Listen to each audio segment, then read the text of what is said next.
ایسی تمثیل جو پوری بائبل کے گرد گھومتی ہے اور جس کا مرکزی خیال پوری بائبل کا اسی تمثیل کے آخری حصے میں پایا جاتا ہے۔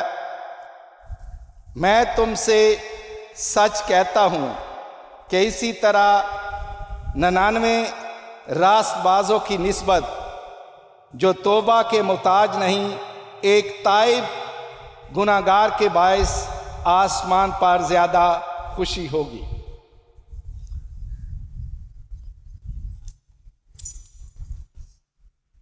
بہت سارے لوگ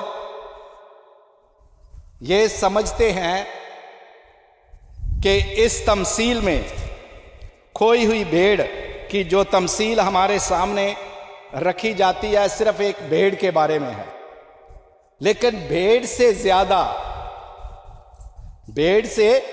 زیادہ چرواہے پر،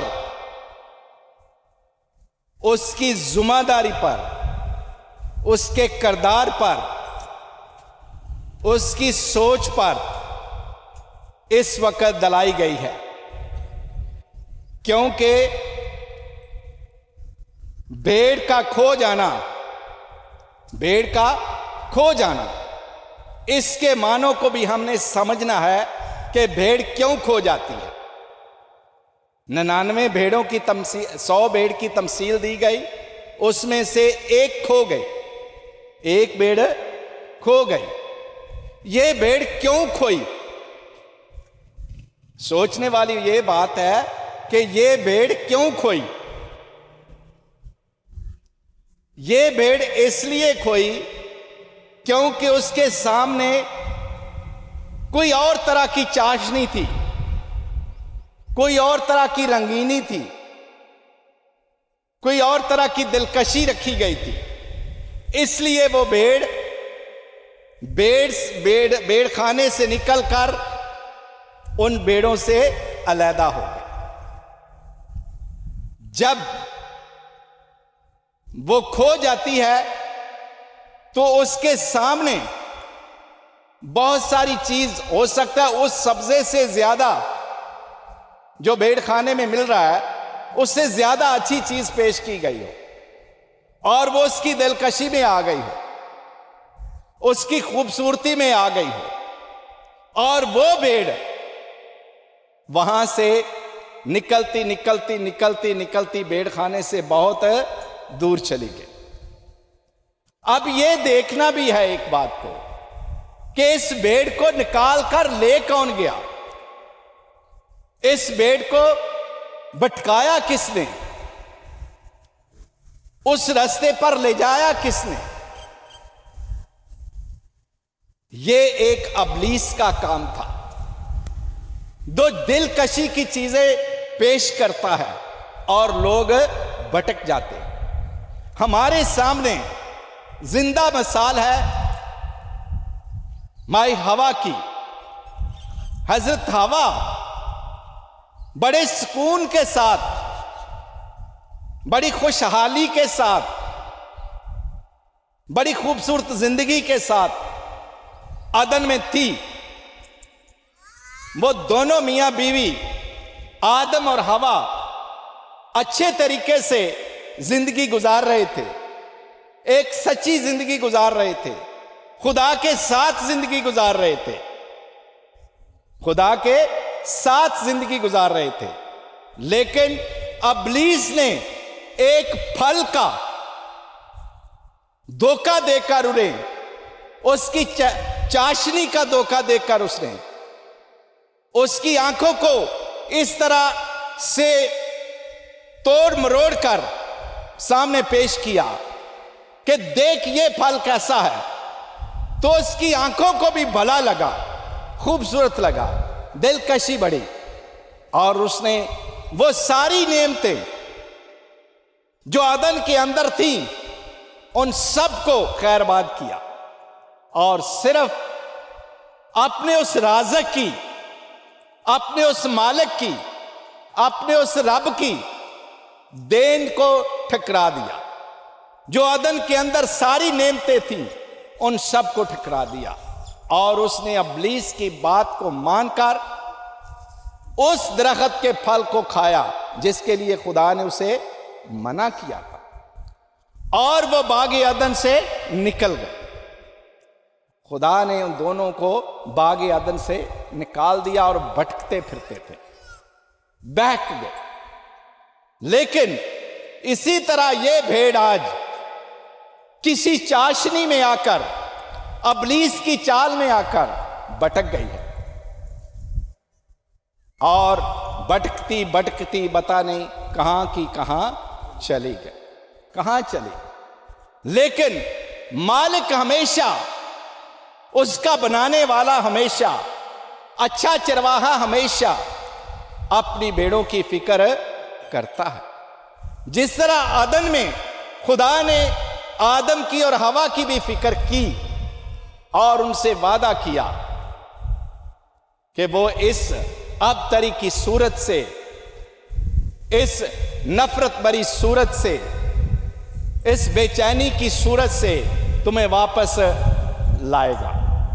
اور اسی طرح آج ہم دیکھتے ہیں کہ اس تمثیل میں کھوئی ہوئی بھیڑ کو واپس لانے کے لیے چرواہا کتنی تگ و دو کرتا ہے، اور جب اس کو پا لیتا ہے تو واپس لاتا ہے، اسے واپس لاتا ہے اور واپس لا کر اس بھیڑ خانے میں رکھتا ہے۔ کیوں؟ کیونکہ خداوند کا کلام یہ ہمیں سکھاتا ہے آج کہ یسوع المسیح کا سب سے بڑا مشن یہ تھا، سب سے بڑا مشن یہ تھا کہ کھوئے ہوئوں کو ڈھونڈے اور نجات دے، کھوئے ہوئوں کو ڈھونڈے اور نجات دے۔ زکئی کی مثال ہمارے سامنے ہے، وہ بھی ایک مسئول لینے والا تھا، چوکی پر بیٹھا ہوا تھا۔ نفرت کی نگاہ سے یہودی لوگ اسے دیکھتے تھے، کیونکہ وہ سمجھتے تھے یہ ٹیکس ہم سے لے کر کن کو؟ رومی حکومت کو دیتا ہے، ان کے لیے یہ کاروبار کرتا ہے اور اپنے لوگوں کو یہ تنگ کرتا ہے، اور وہ اچھی نگاہ سے اسے نہیں دیکھتے تھے۔ لیکن ایک دن یسوع جب اس شہر میں آیا تو اس نے ارادہ کیا کہ میں یسوع کو دیکھنا چاہتا ہوں۔ اس نے یہ ارادہ نہیں کیا تھا کہ میں اس کے گروپ میں شامل ہو جاؤں گا، میں اس کے پیچھے چلوں گا۔ اس کی نگاہ صرف ایک ہی تھی کہ میں اس کو دیکھوں۔ لیکن کلام کے اندر لکھا ہے کہ ہجوم بہت زیادہ تھا، لیکن اس کا قد چھوٹا تھا، اس کا قد چھوٹا تھا، اور وہ اپنے قد چھوٹا ہونے کی وجہ سے ہجوم میں یسوع کو دیکھ نہ پاتا، اور اس نے ایک سہارا لیا درخت کا، اس نے ایک درخت کا سہارا لیا۔ اس نے کہا میں اس درخت پر چڑھ جاتا ہوں، اور نیچے سے جب یسوع گزرے گا اس ہجوم کے ساتھ تو میں یسوع کو دیکھ لوں گا، میں یسوع کو دیکھ لوں گا۔ اس کے اندر ایک جو خواہش پیدا ہوئی، یسوع نے جب دیکھا کہ یہ شخص اوپر بیٹھا ہوا ہے، اور یسوع کی نگاہیں دور سے ہی اس کے ساتھ ٹکرا گئی، دور سے ہی ٹکرا گئی۔ اور جب یسوع مسیح بھی اس درخت کے پاس پہنچتے ہیں، درخت کے پاس پہنچتے ہیں تو یسوع نے کیا کہا؟ اے زکئی نیچے اترا، اے زکئی نیچے اترا۔ اس کی خواہش صرف یہ ہے کہ میں یسوع کو دیکھوں، لیکن یسوع اس کو دعوت دیتا ہے تو نیچے اترا، مجھے تیرے گھر جانا ہے، تیرے ساتھ رہنا ہے تھوڑی دیر، میں تیرے ساتھ کھانا کھانا چاہتا ہوں۔ اتنی بات سن کر وہ سوچنے لگا یہ کیسا یہودی راہبر ہے، یہ کیسا یہودی رہنما ہے، لوگ تو ہم سے نفرت کرتے ہیں، لوگ تو مسئول لینے والوں کو اور گناہ گاروں کو پسند نہیں کرتے، لیکن یہ مجھے دعوت دے رہا ہے کہ میں تیرے گھر جانا چاہتا ہوں۔ مجھے نیچے آنے کی دعوت دے رہا ہے، نیچے آ، میں نے تیرے ساتھ چلنا ہے، تیرے گھر چلنا ہے۔ اور اس کے اندر ایک ایسی روح یسوع نے پیدا کر دی کہ اس نے کہا، جب اس نے کھانا کھا لیا، سب کچھ کر لیا، تو وہ بہت خوش تھا کہ آج ایک استاد میرے گھر آیا ہے۔ اور کھانا کھانے کے بعد اس نے کہا کہ اگر میں نے کسی سے ناحق لیا ہے تو اس کو بھی واپس کرتا ہوں اور غریبوں میں بھی تقسیم کرتا ہوں۔ یہ اس کے اندر ایک بہت بڑی تبدیلی آئی، اور یسوع مسیح کے الفاظ تھے، آج اس گھر میں نجات آئی۔ جب تبدیلی آتی ہے، توبہ آتی ہے، تو یہ تبدیلیاں آتی ہیں۔ اندر سے انسان تبدیل ہوتا ہے، برون سے انسان کے تبدیل ہونے کا اتنا فائدہ نہیں ہوتا، کیونکہ وہ دنیا کو دکھانے کے لیے تبدیل ہوتا ہے۔ لیکن اندر سے جب انسان تبدیل ہوتا ہے تو اس کے اندر بہت سارے چشمے اور بہت سارے فضائل جو ہیں وہ ابھرتے ہیں۔ تو اس کے اندر بھی یہ فضل ابھرا کہ میں غریبوں کے لیے یہ کروں گا۔ میں ناحق اگر کسی، اس نے اقرار کیا کہ میں نے، ٹھیک ہے، ایک مسئول لینے والا تھا، میں ضرور غلطیاں کرتا رہا ہوں گا، لیکن آج ان کا بھی ازالہ کرتا ہوں۔ اس حوالے سے یسوع نے جب اس کے ان الفاظ کو، اس اقرار کو سنا، تو اس سے کہا، یسوع نے بڑے خوبصورت سلجھے ہوئے انداز سے کہا، آج اس گھر میں نجات آئی ہے، ابن آدم کھوئے ہوئوں کو ڈھونڈنے اور نجات دینے آیا ہے۔ تو میرے عزیز بھائی اور بہنوں، آج کی تلاوت کا، انجیل مقدس کی تلاوت کا آغاز جب ہوتا ہے تو انہی الفاظ سے ہوتا ہے، کھوئی ہوئی بھیڑ کا تبصرہ جب وہ کیوں کرنا پڑا، یسوع کو کیوں سمجھانا پڑا تمثیل کے ساتھ، لکھا ہے، تب بہت مسئول لینے والے اور گناہگار یسوع کے پاس آئے تاکہ اس کی سنیں۔ وہ لوگ یسوع کے پاس آتے تھے، یسوع کے پاس آتے تھے تاکہ اس کی سنیں، لیکن یہ بات فریسیوں کو اور فقیہوں کو باتی نہیں تھی۔ وہ سمجھتے تھے یہ کیسا شخص ہے، ہم اس سے نفرت کرتے ہیں، ایسے لوگوں سے ہم ان لوگوں کو اچھا نہیں سمجھتے، لیکن یہ جو اپنے آپ کو خدا کا بندہ کہہ رہا ہے، یہ بھی کہتا ہے کہ میں بنی اسرائیل کو نجات دینے کے لیے آیا ہوں، ان کا رکھوالا بن کر آیا ہوں، ان کا چپان بن کر آیا ہوں، یہ بڑی باتیں کرتا ہے، لیکن یہ مسئول لینے والوں کے ساتھ، گناہگاروں کے ساتھ بیٹھتا اور کھانا کھاتا۔ یہ تکلیف تھی انہیں، وہ نہیں چاہتے تھے کہ گناہگاروں لوگوں کے ساتھ کھانا کھایا جائے، کیونکہ گناہگاروں کو وہ بہت برا سمجھتے تھے۔ لیکن یسوع مسیح گناہگاروں سے پیار کرتا تھا۔ کیوں پیار کرتا تھا؟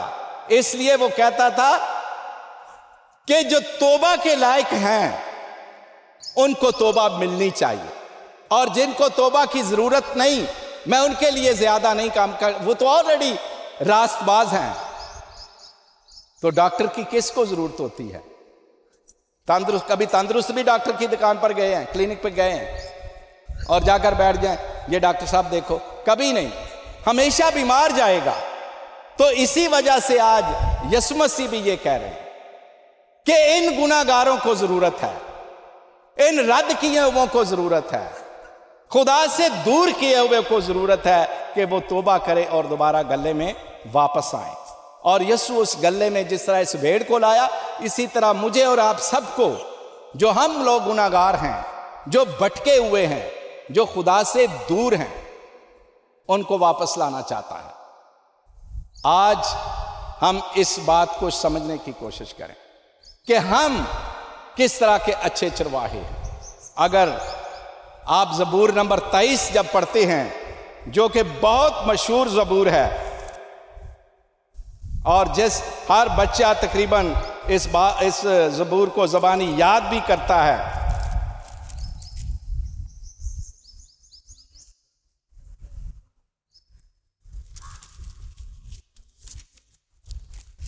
خداوند میرا چپان ہے، مجھے کوئی کمی نہ ہو۔ خداوند میرا چپان ہے، مجھے کوئی کمی نہیں ہوگی، وہ مجھے ہری ہری